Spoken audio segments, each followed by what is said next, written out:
السلام علیکم ورحمۃ اللہ وبرکاتہ۔ آپ لوگ خیر و عافیت سے ہوں گے۔ اللہ تعالی ہمیشہ خیر و عافیت سے رکھے۔ درود شریف پڑھ لیں۔ اللہم صلی علی سیدنا محمد وعلی آل سیدنا محمد وبارک وسلم علیہ۔ آپ کے سامنے اسلام ناس چینل میں ہم نے یہ سلسلہ گفتگو شروع کیا ہے، لوگوں کی ہم اصلاحی گفتگو کرتے ہیں۔ تو آج ہمارا موضوع ہے صبر۔ صبر کے لغوی معنی ہے روکنا، باندھنا۔ صبر کی 3 قسمیں ہیں۔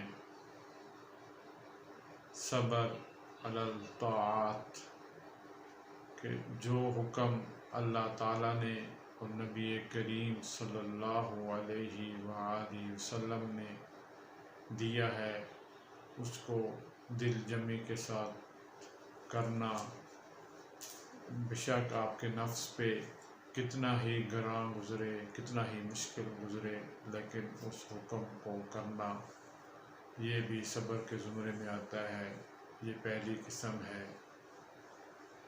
پھر دوسری قسم صبر علی المعاصی، کے گناہوں سے بچنا، کہ جو حکم اللہ تعالیٰ نے اور نبی کریم صلی اللہ علیہ وسلم نے جن چیزوں سے منع فرمایا ہے اس سے بچنا، بشک وہ کتنی ہی آپ کو اچھی لگیں، چمکدار لگیں، لذیذ اور مرغوب لگیں، لیکن جہاں اسلام نے منع کیا ہے، نبی نے منع کیا ہے، اس پہ اپنے نفس کو دور رکھنا اور صبر کرنا، یہ دوسری قسم ہے۔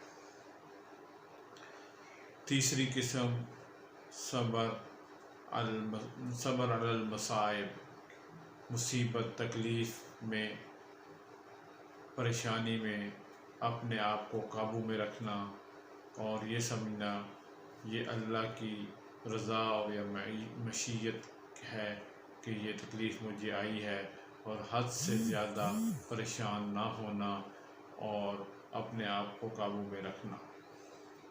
یہ 3 قسم کے صبر ہیں۔ تو ہمیں کوشش کرنی چاہیے کہ ہم ان تینوں صبر جو بیان کیے ہیں اس پر عمل کریں، ہر حال میں عمل کریں۔ اس سے آپ کو بڑا فائدہ ہوگا، کیونکہ اللہ تعالیٰ نے قرآن مجید میں فرمایا ہے